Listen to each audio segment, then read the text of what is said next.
Hello, we have now our pastel section with Leila Sauvage, who is a scientist and paper conservator from the Rijksmuseum, and Margaret Zayer, who has a pastel shop, which is the oldest pastel shop in the world, the Maison du Pastel in Paris.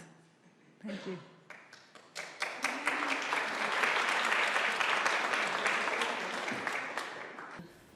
It's the first time we do this kind of discussion, so let's see how it goes. We wanted to end this morning session with a little bit of color.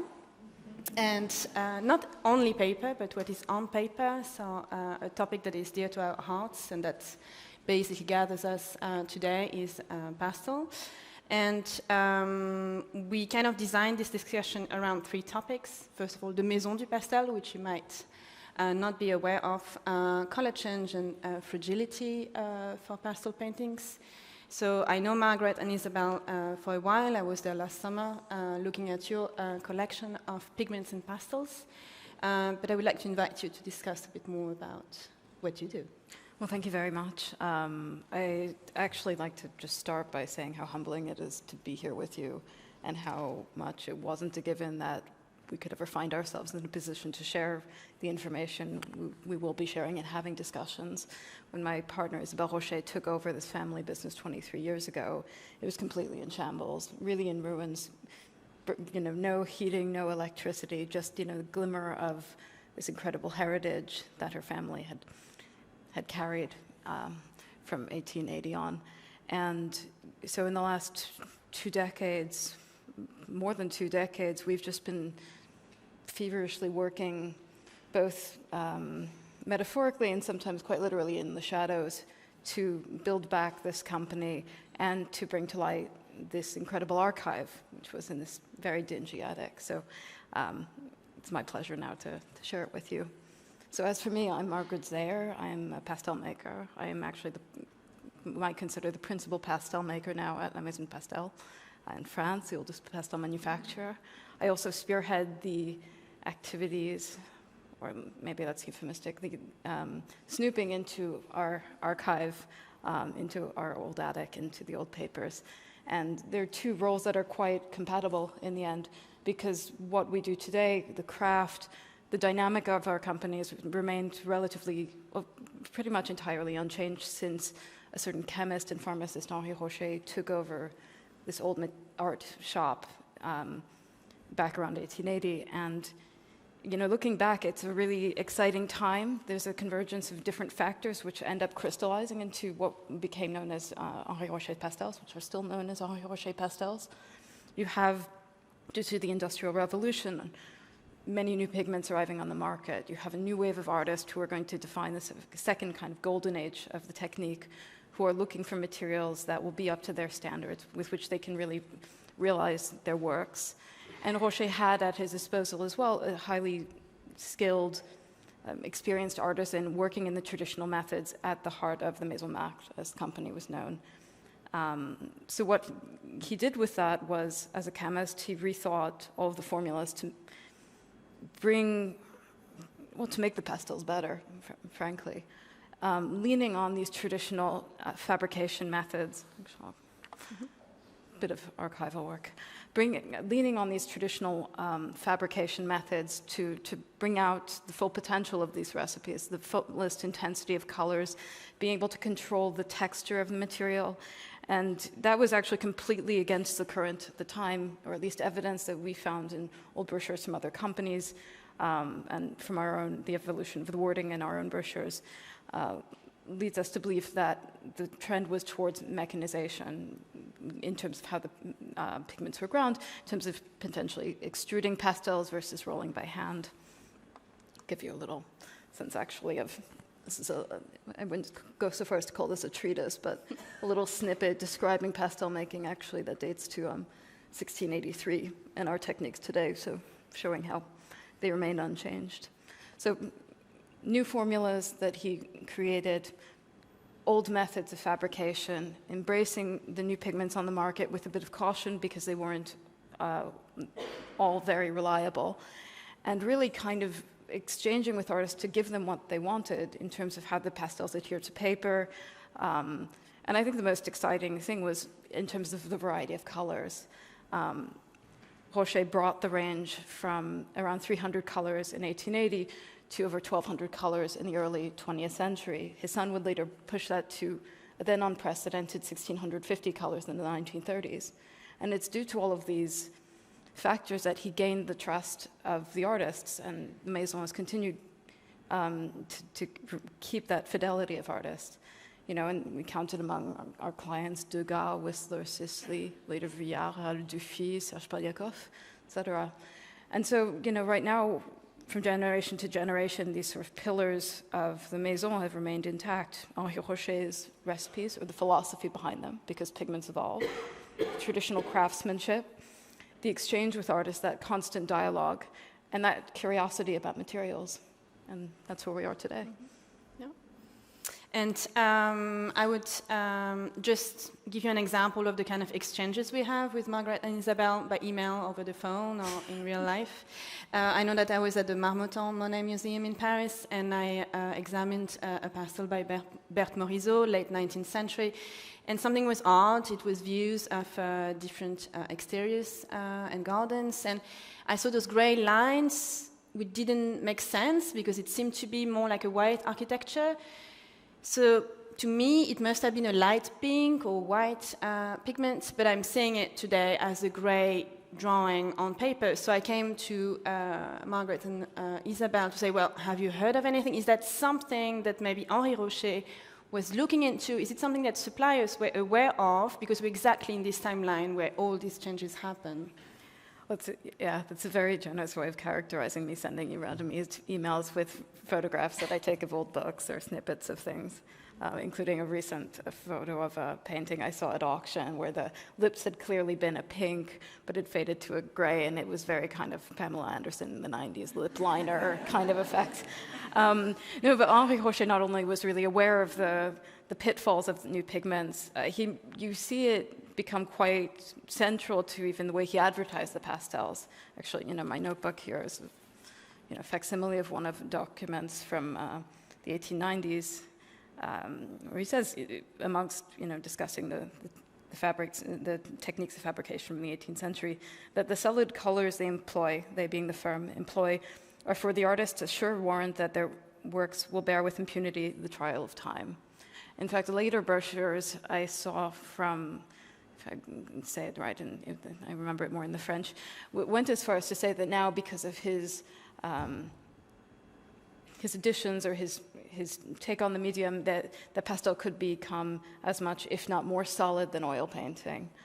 And so your question about that pink really led me down a rabbit hole. So I started by going into some of Henri Rocher's recipe books. We have different books from 1882, 1890. There are many modifications done after the fact, so sometimes it's difficult to pinpoint exactly. But so in a more granular sense, I saw observations about vermilion that would darken or blacken. I saw observation about aniline, which had been used, what I'm assuming to be an old recipe carried over from his predecessors, and how that was fugitive, and how he thought that color should be discontinued.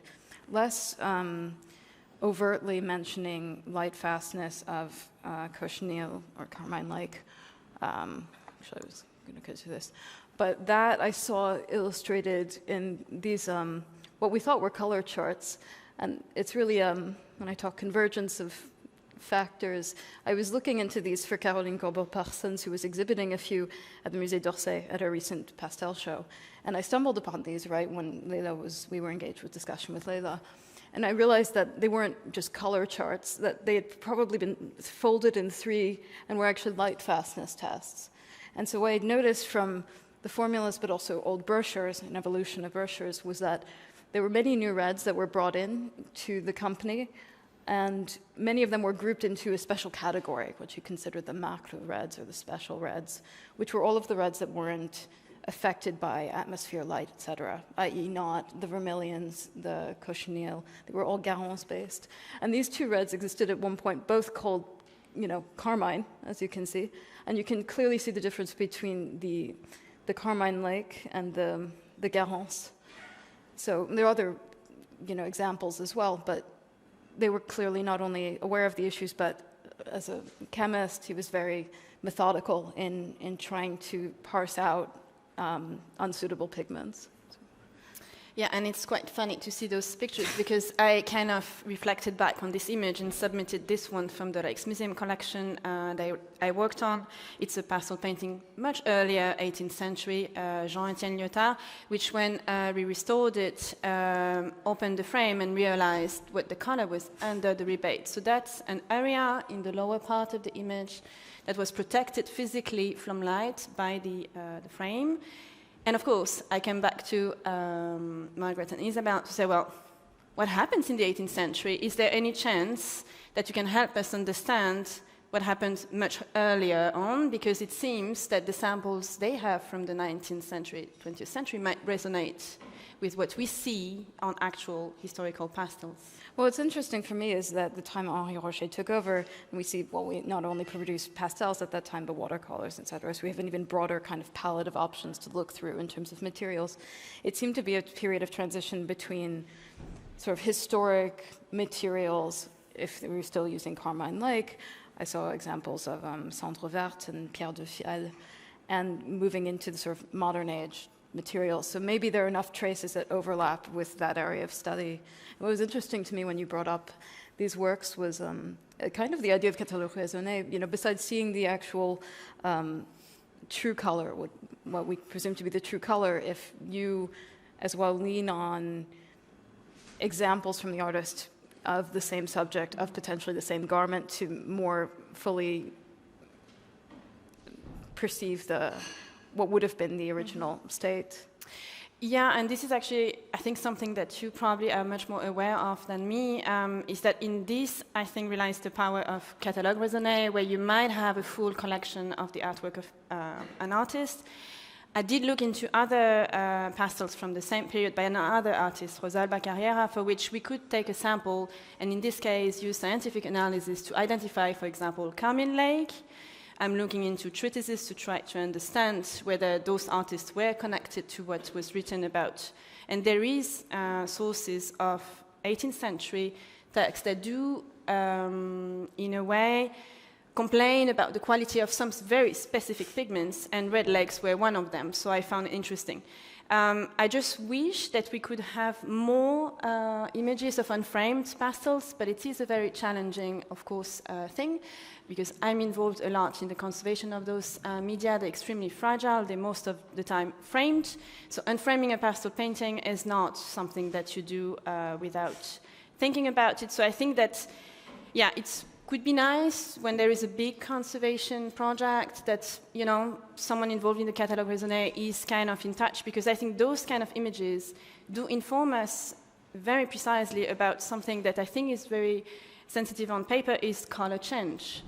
It's true that when I look at the full portrait of Rendorp, it seems like he's wearing a pale jacket, which to me, as a novice in 18th century garment, looks fine. But then talking with my colleagues, and that was a discussion we had about Rosalba Carriera in Windsor, there are other examples of royalties who are wearing this kind of pale pink coats, which make no sense for 18th century garments of that time. So that's when I think, talking also about textile experts and people who are experts in fashion, we kind of can gather clues that maybe what we see within the frame might not be exactly what it was meant to be. And this is, I think, an excellent example of that.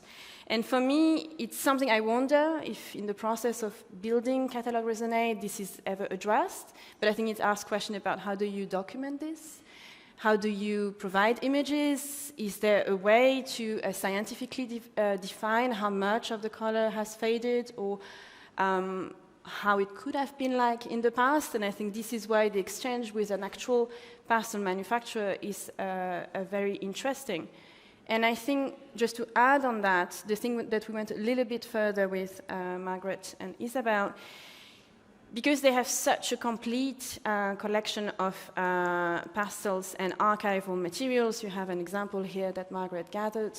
For us, it was, can we use this kind of archival material to date pastels? Is it something that, and how can we do that? So that was a question we discussed. Yeah, what's really interesting is we've discovered that we have many resources and that we can kind of cross-pollinate between them to get a kind of fuller picture of a pigment's history and how it may have been commercialized or used in different on different media. For instance, here, this is a segment of a color chart that dates to 1872. Above, that's a partial collection from 1887. This is a segment, actually not the pigments that you analyzed, but the ones that I cleaned up myself before you so kindly came in and did the rest of the work for me. That was exhibited at the Musée d'Orsay, so part of a 5-tray from the early 20th century. And that is part of a color chart from circa 1900. So we also have the recipe books from Henri Rocher from the early 1880s, and then recipes through, well, even to the present day. So we can kind of follow the evolution of pigments, if they were used or not.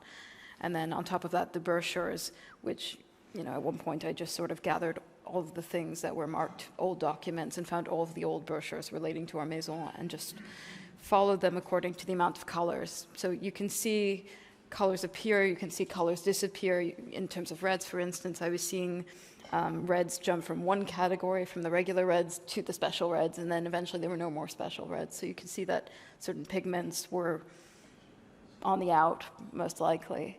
Colors such as Indian yellow, for instance, disappear around the turn of the 20th century. I actually was looking in the train yesterday and I found in a very, very old document, which in our case is probably from around 1880, 1881, the mention of cinnabar as one of the pastels that was of a higher price point. And I never saw it again. So all of these are at our disposal, at your disposal, if you have questions or, you know, just ask. And then we'll try to, you know, bring it together. And I think the situation with the reds, or the example of the reds, really gave me a new kind of formula by which to investigate individual pigment inquiries or observations. So if that gives a bit more. Yeah, that's nice. Just moving on, maybe on the last part, giving track of time.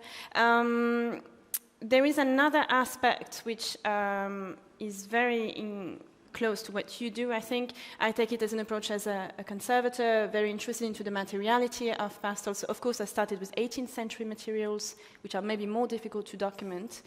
But I hope this shows you that there can be some information found there. But I'm also involved in a research project, and I want you to be aware that there is a big research project currently at the Royal Fine Art Museum in Belgium, in Brussels, called FRIABLE. As it might be clear, it refers to friable media drawings. And we are quite interested in understanding, of course, the materiality of those drawings, but also their fragilities, and I'm on purpose talking in plural, because we think we are not dealing only with one type of pastel paintings, but rather with categories of artworks, and we defined categories from the conservation team based on the material properties they might have. And then we also work with a curator who will approach it from a stylistic approach, from a historical approach. So we're kind of trying to find a way to come together, and we do come together in the same room or online, and talk together about what does it mean to categorize a collection. And the Royal Fine Art Museum in Brussels is an excellent example. It's an understudied collection, so we're trying to see, can we start from scratch and see what science can maybe bring on? So this is how we started to work onto these things. And of course, dealing with different materials, with really different types of pastels that were mounted onto a strainer, that were on vellum, that were on canvas, on paper. Yeah, these are easy categories to find, but then when you start to work onto the medium, is this pastel more fragile than this other one? Or what do you mean by fragile? Oh, but here I see like a light fading. Well, here I see mold. What is the most damaging? So we are asking ourselves these kind of questions, and the research is going on. We started last year. But in the context of this project, I kind of went again to Margaret and Isabel, to say, okay, I'm dealing with this corpus of object which fits exactly the framework of your archives. They generously invited us together with a team from the National Research Center in Paris to come and look at the actual pigment collection that they have, which in my opinion is absolutely unique because you have, besides those beautiful colors, usually a date, a provenance. It's incredible. It's like the paradise of any researcher. So you granted us the access to this, and we went with all the non-invasive analysis we could do together with three colleagues of mine for 3 days, I think. Something. Yeah, and I think we just went one drawer after the other. And this is an example where we use light to kind of look at how the material will react to light.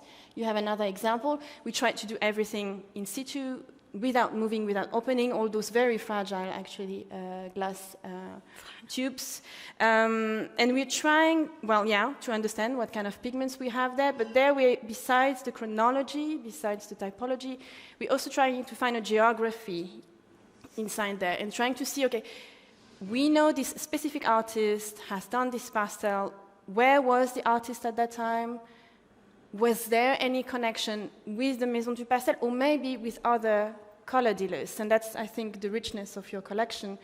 And maybe you could explain a bit how your archives might help in this kind of context. Well, I think there's not one subject that lives inside a vacuum. I mean, what we're really fortunate about is between Henri Rocher and his son, who is a medical doctor, a chemist and a medical doctor, they were very methodical in cataloging these things and keeping and writing down their observations and keeping all of that, transcribing, retranscribing all throughout the years. All of this could have been thrown out because it was inconvenient.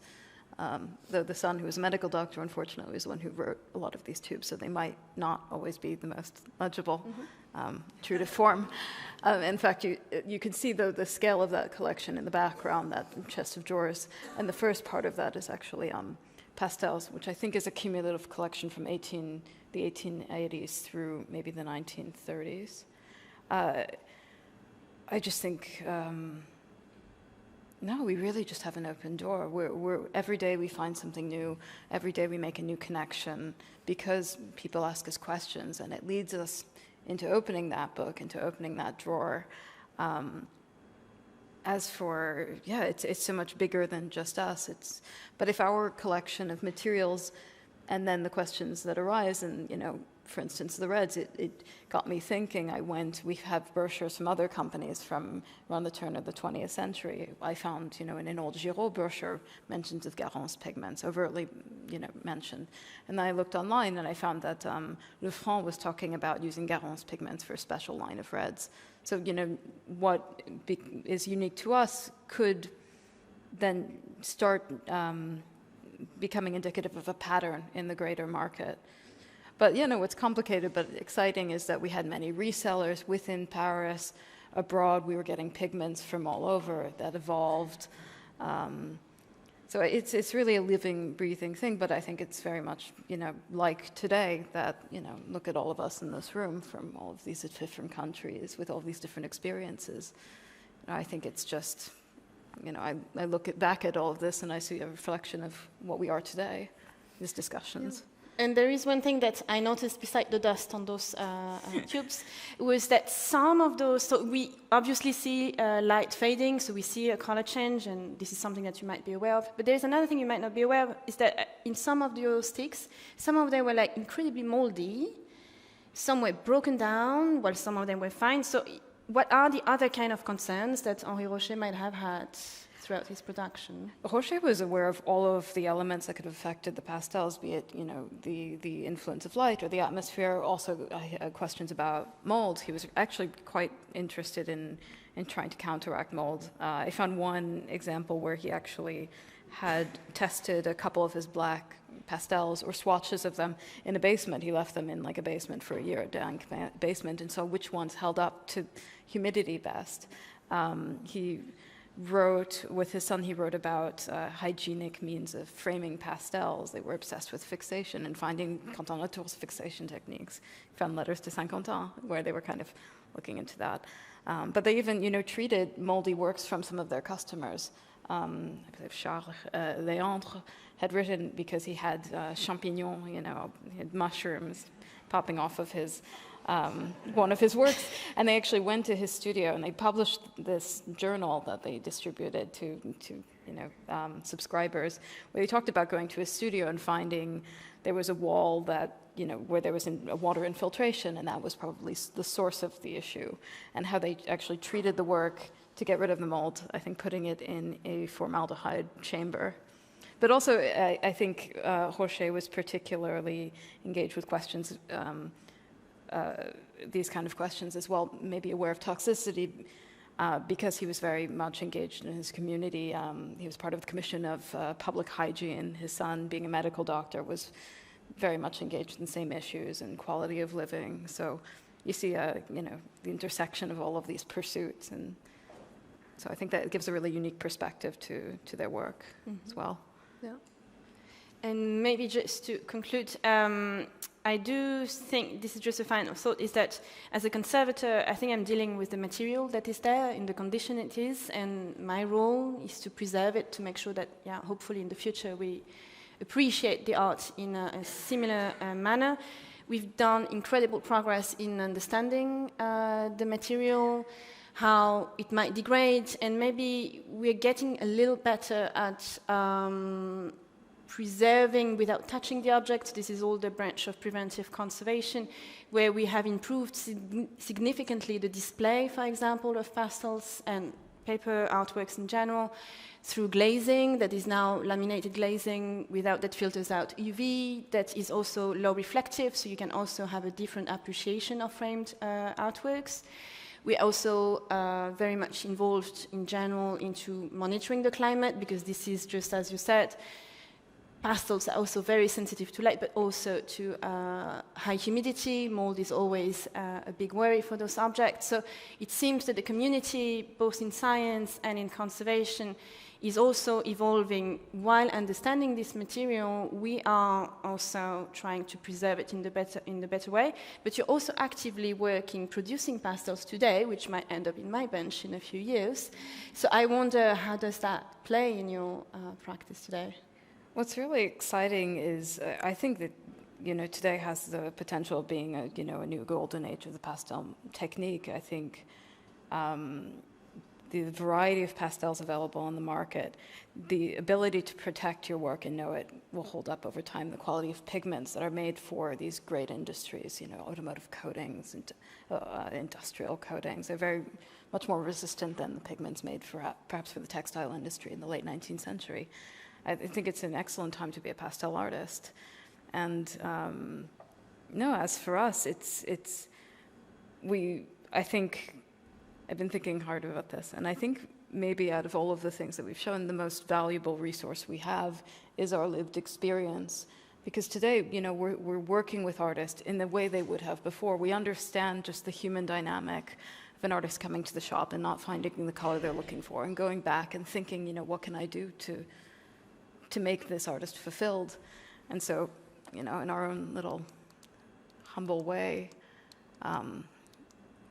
today we're really proud that, if I talk about the past and what was unprecedented, it's because today, Isabelle Rocher and I have created a range of over 1,900 colors, probably going to pass 2,000 by next year, just doing exactly what they did 140 years ago, and having these exchanges with our friends, as many of them became, and, have now the privilege of being able to look back and just have that conversation with our predecessors and just be able to pass that on to the artist, to the conservation community, to, hopefully some successors in the future. And just hopefully it just brings, shines a light on this incredible medium.